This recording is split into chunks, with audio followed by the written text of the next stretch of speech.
अस्सलाम वालेकुम, मेरा नाम अली है। क्या हालचाल दोस्तों। 20,000 रुपए से 40,000 रुपए की रेंज के अंदर आज के टाइम में बॉक्स पैक फोन कौन सा थोड़ा वैल्यू प्रोवाइड करता है, आज की इस वीडियो में ये भी बात करते हैं। और बहुत ज्यादा क्यूरीज मुझे आती हैं कि भाई इस रेंज के अंदर आप फोन के ऊपर क्यों नहीं बात करते। तो finally this is the time to talk about K 20 से 40,000 रुपए की रेंज के अंदर कौन कौन से फोन आप कंसीडर कर सकते हो।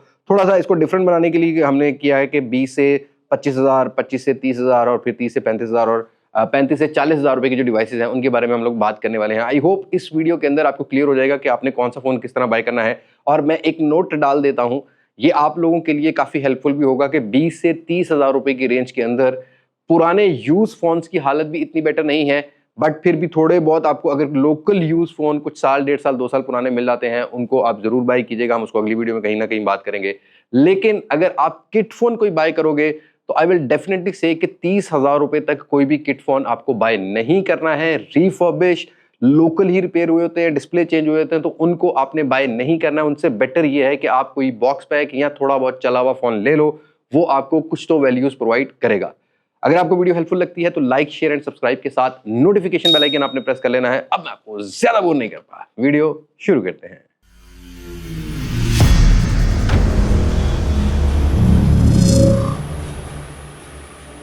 दोस्तों पहले प्राइस सेगमेंट को कवर करते हैं। 20 से 25,000 रुपए की रेंज के अंदर चार ऐसे फोन है जो आप कंसीडर कर सकते हो, जो कि आपकी बेसिक नीड पूरी करेंगे। डिफरेंट ब्रांड की तरफ से आते हैं। पहला है टेक्नो का स्पार्क गो 1, 4GB 64GB, कहीं 20-21,000 रुपए की रेंज में मिलता है। यहाँ स्पेसिफिकेशन चल रही होंगी। और आपको 4GB 128GB 25,000 रुपए की रेंज में मिलता है। 120 रिफ्रेश रेट है, यूनिसॉक का हार्डवेयर मिलता है, बेसिक कैमराज मिल जाते हैं, बट 15 वॉट की फास्ट चार्जिंग कितने पैसों में ऑफर करता है और बिल्ड क्वालिटी में IP रेटिंग भी मिल जाती है। लेकिन अगर आप टेक्नो का फोन नहीं लेना चाहते तो भाई सैमसंग का A06 और A05 भी इस पैसों में आता है। फर्क ये है कि A05 में आपको 90 हर्ट्ज रिफ्रेश रेट मिल जाता है, साइड फिंगरप्रिंट माउंटेड नहीं मिलता। A06 में आपको मिल जाता है 60 हर्ट्ज का refresh rate, PLS TFT panel है। विजुअल एक्सपीरियंस टेक्नो से उतना बेटर नहीं होगा, या और मैं जो फोन बताऊंगा उनसे इतना बेटर नहीं है क्योंकि नॉच है, बेजल्स बड़े हैं, बट MediaTek Helio G85 मिल जाता है। और A06 को एडवांटेज ये है कि आपको यहाँ मिलती है 2 साल की सॉफ्टवेयर अपडेट। और this is the only phone under 30K, बल्कि 35-40,000 रुपए में बहुत कम फोन है जो कि 2 अपडेट आपको ऑफर करते होंगे। तो डेफिनेटली अपडेट्स अगर आपके लिए मैटर करती हैं तो ये बेसिक नीड आपकी पूरी करने वाला है। बाकी कैमरा को आपने बेसिक ही समझना है, और चार्जर आपको 2,000-2500 का अलग से लेना पड़ता है। और यहाँ पर फास्ट चार्जिंग जो है ना 15 वॉट तक की आपको सपोर्ट देखने को मिलती है। लेकिन अगर आप बात करते हैं अगले फोन की, देखो Note 60 जो है ना Realme का, ये मुझे इस हिसाब से बेटर लगा। एक तो ड्यूरेबल है, मैंने इसकी ड्यूरेबिलिटी टेस्ट भी किया था, दूसरा IP रेटिंग भी अच्छी देखने को मिल जाती है। तीसरा ये कि 90 हर्ट्ज और Realme की UI थोड़ी स्टेबल रहती है। तो ये 24-25,000 रुपए की रेंज के अंदर 4GB 128GB वाला वेरिएंट आपको मिल जाता है। तो डेफिनेटली ये चार ऐसे फोन है, अगर आपने 20 से 25,000 रुपए की रेंज के अंदर कंसीडर करने हैं तो बेसिक नीड के हिसाब से आपको थोड़ी बहुत तो यूटिलिटी अच्छी प्रोवाइड कर देते हैं। अपनी अगली प्राइस कैटेगरी की बात करते हैं तो बेसिक नीड से थोड़ा सा ऊपर वाला आपका जो एक्सपीरियंस है वो इसको ये डिवाइसेस प्रोवाइड करेंगी। जैसे कि किसी में कैमरा अच्छा मिल जाएगा, लेकिन एक स्टैंडर्ड है 25 से 30,000 रुपए की रेंज के अंदर 18 वॉट मिनिमम आज के टाइम में आपको चार्जिंग मिल जाती है। ये सारे फोन 18 वॉट के साथ आते हैं। पहले 3 फोन की बात करते हैं तो itel S24 आप कैमरा के लिए कंसीडर कर सकते हो। 108 मेगापिक्सल है, 8GB 128GB वेरिएंट है, इसी रेंज के अंदर ही आता है। उसके बाद आप Redmi 14C, इसका 6GB 128GB वाला वेरिएंट 27,000 के राउंड है, और आपको 4GB 128GB वाला वेरिएंट 25,000 रुपए के राउंड मिल जाता है। बस Redmi का अगर ट्रस्ट बिल्ड है तो नॉच से कॉम्प्रोमाइज करना पड़ेगा आपको। रिफ्रेश रेट थोड़ा सा नॉर्मली इसका ऑप्टिमाइज देखने को मिलता है, बट डेफिनेटली अगर आपका Redmi पे ट्रस्ट है तो आप इसको भी बाय कर सकते हो। लेकिन अपने तीसरे फोन की बात करते हैं तो इस प्राइस सेगमेंट में टेक्नो का Spark 30C, रिसेंटली इस पे भी प्राइस कट लगा है, तो डेफिनेटली बिल्ड क्वालिटी अच्छी होगी, डिजाइन थोड़ा लेटेस्ट होगा, ज्यादा पुराना फोन नहीं है, तो आप इसको भी बाय कर सकते हो। 6GB 128GB का वेरिएंट मिलता है। इसका कैमरा थोड़ा डिसेंट ही है as compare to Redmi 14C। तो ये 3 फोन 25 से 28,000 रुपए की रेंज में है। और थोड़े से अगर 2 और फोन कवर करता हूं तो देखो आज के टाइम में भी 1-1.5 साल पुराना फोन है, डेफिनेटली ये सबसे अच्छे हार्डवेयर के फोन के साथ आता होगा, मतलब हार्डवेयर के साथ आता होगा।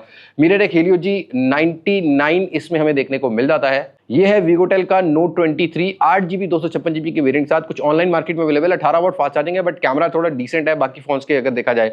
थोड़ा सा येलोइश टोन रखता है, मैंने अपने चैनल पे कवर किया हुआ, उसका लिंक भी डिस्क्रिप्शन में मिलेगा। इसको आप टॉप प्रायोरिटी पे रख सकते हो अगर आपने इतने पैसों में लेना है। और अगर आपने ये नहीं लेना तो Infinix का Hot 50i भी मिल जाता है G81 हार्डवेयर के साथ। बस उसकी जरा मार्केट वैल्यू और रीसेल वैल्यू अच्छी होगी तो आप उसको भी कंसीडर कर सकते हो। रिफ्रेश रेट भी आपको ठीक मिलेगा, डिस्प्ले भी 120 हर्ट्ज का रिफ्रेश रेट मिलता है। बाकी स्पेसिफिकेशन यहाँ लिखी है वो आप देख सकते हो, हमने जा बजा इनको कवर किया हुआ है। तो ये 5 ऐसे फोन हैं जो आप 25 से 30,000 रुपए की रेंज में कंसीडर कर सकते हो। itel S24, Redmi 14C, Tecno Spark 30C और 1080p रेजोल्यूशन के साथ Vigotel Note 23, और उसके बाद आपको मिलता है Infinix Hot 50i जो कि 720p जरूर है बट 120 हर्ट्ज का रिफ्रेश रेट ऑफर करता है। अब भाई 30 से 35,000 रुपए की रेंज के अंदर अगर हम बात करते हैं तो आज के टाइम में बहुत सारे कॉम्प्रोमाइज डिवाइसेस एक टाइम ऐसा था कि इस रेंज के अंदर 8 GB 256 GB IPS panel 120 hertz refresh rate भी मिल जाता था, 33 वाट की फास्ट चार्जिंग भी मिल जाती थी, डिसेंट कैमरास भी मिल जाते थे।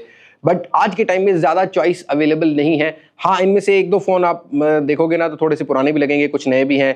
नए हैं तो शॉर्ट मार्केट में मिलते हैं, ब्लैक मार्केट भी मिल रहे होते हैं, लेकिन आपने अपनी प्रायोरिटी सेट करके जानी है। मैं अगर लेना चाहूँ इस रेंज के अंदर 30 से 35 हज़ार रुपए की रेंज के अंदर, तो ये 4 फोन मैं कंसीडर करूंगा। पहला है टेक्नो का स्पार्क 30, ये लेटेस्ट फोन है, थोड़ा सा प्राइस कट भी लगा है, डिस्काउंट ऑफलाइन मार्केट में चल रहा है, 32 हज़ार रुपए के अराउंड मिल जाता है। G91 अल्ट्रा करके हार्डवेयर मिलता है, 120 हर्ट्ज है, बस 18 वाट आपको यहाँ पर फास्ट चार्जिंग मिलेगी और आईपीएस पैनल मिलता है। अगेन Redmi 13 को देखोगे तो अब ये भी 32 हज़ार रुपए की रेंज के अंदर आ गया, 120 हर्ट्ज है, बट 33 वाट की फास्ट चार्जिंग लेके आता है, थोड़ा सा ग्लास फील की बिल्ड क्वालिटी मिल जाती है, तो डेफिनेटली इस फोन को भी कंसीडर कर सकते हो। कैमरा थोड़ा जो 25 से 30 हज़ार वाले फोन है उनसे थोड़ा बेटर मिलेगा। लेकिन भाई आज के टाइम में एक ऐसा फोन है, मतलब दो ऐसे फोन है, एक बहुत पुराना है थोड़ा सा, वो आप ले सकते हो। यूनिसॉक का हार्डवेयर मिलता है। आईटेल के 2 फोन इस पैसों में मैं रख रहा हूँ। एक है आईटेल का S23 प्लस, कर्व स्क्रीन है, 18 वाट की फास्ट चार्जिंग है। यूनिसॉक का आपको हार्डवेयर मिलता है। टॉप नॉच नहीं रखिएगा, बस कर्व स्क्रीन की वजह से, डिस्प्ले की वजह से ले सकते हो, कैमरा इतना बेटर नहीं है, बट डेफिनेटली कर्व स्क्रीन और एमोलेड मिलता है, डिस्प्ले फिंगरप्रिंट सेंसर मिलता है इस रेंज के अंदर, और किसी फोन में नहीं मिलता। तो इस फोन का अगर स्टॉक मिल रहा हो तो 33-34 हज़ार रुपए की रेंज के अंदर मार्केट में मिल जाता है, तो आप इसको भी कंसीडर कर सकते हो। और दूसरा 8 GB 128 GB 8 GB 256 GB दोनों में से एक वेरिएंट तो मिल ही जाता है। लेकिन भाई आज के टाइम में एक नया फोन लॉन्च हुआ है, और इस फोन को मैं कहूंगा कि ये अब तक का अब जितने भी लॉन्च हुए हैं, ये फिलहाल मेरे हिसाब से टॉप नॉच फोन है। ऑफलाइन मार्केट में जाओगे तो आपको 30 हज़ार रुपए से डिस्काउंट कोई नहीं देगा, या हद 29 हज़ार रुपए का दे देगा। लेकिन आपको ऑनलाइन मार्केट में 28-29 हज़ार रुपए का भी ये मिल सकता है, थोड़ा सा आपको रिसर्च करना पड़ेगा। आईटेल का S25, this is only phone, 120 hertz का refresh rate, in display fingerprint sensor और एमोलेड पैनल के साथ आता है। हाँ, यूनिसॉक का हार्डवेयर है, 6 GB 128 GB है, तो वो उतना टॉप नॉच परफॉर्मेंस नहीं प्रोवाइड करेगा। 18 वाट की फास्ट चार्जिंग है, बट 30 हज़ार रुपए के अराउंड ये आप टॉप प्रायोरिटी पे रख सकते हो। मेरे हिसाब से इसका कैमरा भी बेटर है और डिस्प्ले भी बेटर है। ऑल्दो 120 हर्ट्ज उतना स्मूथ नहीं है जितना बड़े फोन्स के अंदर होता है, बट डेफिनेटली एमोलेड पैनल मिल रहा है ना, तो ये ही आपको पैसा वसूल वाली चीज जो है वो देखने को मिलेगी।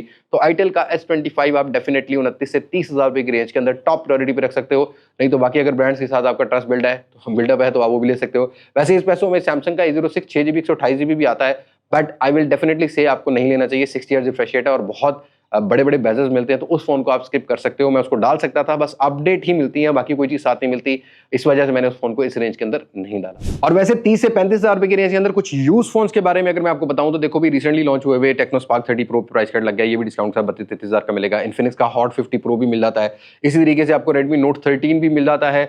आपको इसी तरीके से कुछ पुराने फोन जो साल 1.5 साल पुराने फोन है, वो थोड़ी सी रिसर्च कर लेनी है, ऑल्दो थोड़ा मार्केट में घूमना पड़ेगा, बट डेफिनेटली वो अच्छी कंडीशन में मिल जाते हैं। लेकिन साल 1.5 साल से पुराना फोन मत लीजिएगा इस रेंज के अंदर, उनकी कंडीशन अच्छी नहीं मिल रही होती, या किन्हें कोई मसला आपको देखने को मिलेगा, या उनसे बेटर ही स्पेसिफिकेशन कुछ फोन्स के अंदर मिल रही होती है। थोड़ी सी रिसर्च करने के लिए आपने थोड़ी सी मेहनत करनी है, फिर आपको मिल जाता है। 35 से 40 हज़ार रुपए की रेंज के अंदर कोई ऐसा अलादीन का चिराग नहीं है जिसको रगड़ने से आज के टाइम में कोई बॉक्स बैक फोन पैदा हो जाएगा। राइट नाउ जो कंडीशन हो गई है, जो आप इंटरनेशनल मार्केट में भी देख रहे हो, महंगाई हो रही है, और इस तरीके से पाकिस्तान की मार्केट तो खैर पिछले 3-4 साल से बिल्कुल तबाह होने जा रही है। लेकिन इस टाइम कुछ प्राइस कट लगे हैं। पहले टॉप प्रायोरिटी पर आप टेक्नो का स्पार्क 30 प्रो रख सकते हो, क्योंकि एक तो प्राइस कट लग गया, 40 हज़ार की रिटेल हो गई है, 36-37 हज़ार रुपए की रेंज के अंदर आ रहा है। 8 GB 128 GB का वेरिएंट है, और this is only phone with MediaTek Helio G100 in that price segment, और कैमरा भी डिसेंट मिल जाता है, मतलब आपको बेटर ही मिलेगा एज कम्पेयर टू, मतलब अगर आप Redmi 13 से कंपेयर करते हो, आईटेल के S24 S23 प्लस से करते हो, तो उससे आपको थोड़ा बेटर ही देखने को मिलेगा। तो इस फोन को भी आप कंसीडर कर सकते हो, और आपको फास्ट चार्जिंग भी यहाँ पर 33 वाट की देखने को मिल जाती है। बट भाई इतने पैसों में सैमसंग की एक डिवाइस आ गई है। अब ये 6 GB 128 GB का आपको कॉम्प्रोमाइज जरूर करना पड़ेगा, बट सैमसंग की A15 को आप इस पैसों में जरूर कंसीडर कर सकते हो। ये अराउंड 36-37 हज़ार रुपए की रेंज के अंदर 6 GB 128 GB और 8 GB 256 GB 42 हज़ार रुपए की रेंज के अंदर आज के टाइम में मिल रहा है। देखो कितना प्राइस कट लगा दिया सैमसंग ने भाई, और ये सैमसंग ने प्राइस कट लगाया तो बाकी ब्रांड्स के अभी थोड़े से 14 तबक रोशन हुए हैं। इस फोन का हार्डवेयर G99 अल्ट्रा है और 90 हर्ट्ज का रिफ्रेश रेट है, ऑल्दो साइड फिंगरप्रिंट माउंटेड आता है, ये कॉम्प्रोमाइज आपको देखने को मिलेगा। बट अपडेट्स आपको एक दो जो है इसमें मिल जाएंगी। सैमसंग A16 में थोड़ी ज्यादा देखने को मिलती है, बट वो 45 से ऊपर जाता है। बट इस फोन को भी आप A15 को भी आप कंसीडर कर सकते हो, डिसेंट टाइप के कैमरास आपको देखने को मिल जाते हैं। बट इन्फिनिक्स का एक फोन थोड़ा जबरदस्ती डाल रहा हूं, क्योंकि ये अभी नहीं लेना, कुछ ही दिनों में इस पे प्राइस कट लगेगा। टेक्नो ने अगर स्पार्क 30 प्रो पे लगा दिया ना, तो आपको इन्फिनिक्स के हॉट 50 प्रो पे भी देखने को मिलेगा। फिलहाल ये 40-40 के रेंज में मिल रहा है, बट इस पे प्राइस कट लगने के बाद ये 36-37 हज़ार रुपए मिलेगा, और यूज में आपने 32-33 हज़ार रुपए से ऊपर नहीं लेना। अगेन सेम उसी टाइप की स्पेसिफिकेशन है जो कि स्पार्क 30 प्रो की थी, G100 है, 120 हर्ट्ज है, वही फास्ट चार्जिंग है, उसी टाइप का थोड़ा बहुत कैमरा, मतलब फ्रंट आर्ट है। फिलहाल ये कॉम्प्रोमाइज आपको देखने को मिलेगा, बट इस फोन को आप कंसीडर कर सकते हो इसी प्राइस सेगमेंट में। और एक फोन पर और मुझे लगता है कि प्राइस कट लगेगा, वो है आईटेल का S25 अल्ट्रा। फिलहाल 42-43 हज़ार रुपए का बिक रहा है, लेकिन ये फ़ोन 40,000 से नीचे आपको नेक्स्ट मंथ तक देखने को मिल सकता है। ये मेरी प्रेडिक्शन है, फिलहाल देखते हैं मैं गलत हूँ या सही हूँ, क्योंकि आने वाले टाइम में थोड़े से ये फ़ोन नीचे आएंगे, क्योंकि पुराने होते जाएंगे तो नए फ़ोन लॉन्च करने हैं तो उसकी प्राइस ड्रॉप करनी पड़ेगी। तो आईटेल S25 अल्ट्रा को यूनिसो का हार्डवेयर है, थोड़ा सा कॉम्प्रोमाइज़ है, but curve screen, gorilla glass 5 I think मिलता है, इन डिस्प्ले फिंगरप्रिंट सेंसर है, कैमरा थोड़ा डिसेंट मिलता है। कर्व स्क्रीन के हिसाब से इतने पैसों में आप ज़रूर इसको कंसीडर कर सकते हो। तो मेरे हिसाब से 35 से 40,000 रुपए की रेंज के अंदर यही चॉइस है। यूज़ की चॉइसेस बहुत लंबी हैं, जिसके ऊपर हम डेडिकेटेड वीडियो में बात करेंगे। तो आई होप आपको ये वीडियो हेल्पफुल लगी होगी। ये फ़ोन मैं टाइम स्टैम्प दे देता हूँ, आप उसको भी ज़रूर चेक कर लीजिएगा। और आप मुझे बताइएगा कि यूज़ फ़ोन के ऊपर आपको वीडियो देनी चाहिए कि नहीं देनी चाहिए, क्या कंडीशन मिलती है उसके ऊपर हमें बात करनी चाहिए कि नहीं करनी चाहिए, और ये वीडियो आपको कितनी हेल्पफुल लगी है, कितनी नहीं, ये तो मुझे कमेंट सेक्शन में आपकी राय ही बता देगी और आपके लाइक ही बता देंगे। सो आज की वीडियो में इतनी, मुलाकात होगी नई वीडियो में किसी नई अनबॉक्सिंग, किसी नए रिव्यू, किसी नए कंपैरिजन के साथ। तब तक मुझे दें इजाज़त। मैं हूं लिबास मासक से, पाकिस्तान जिंदाबाद। अल्लाह हाफ़िज़।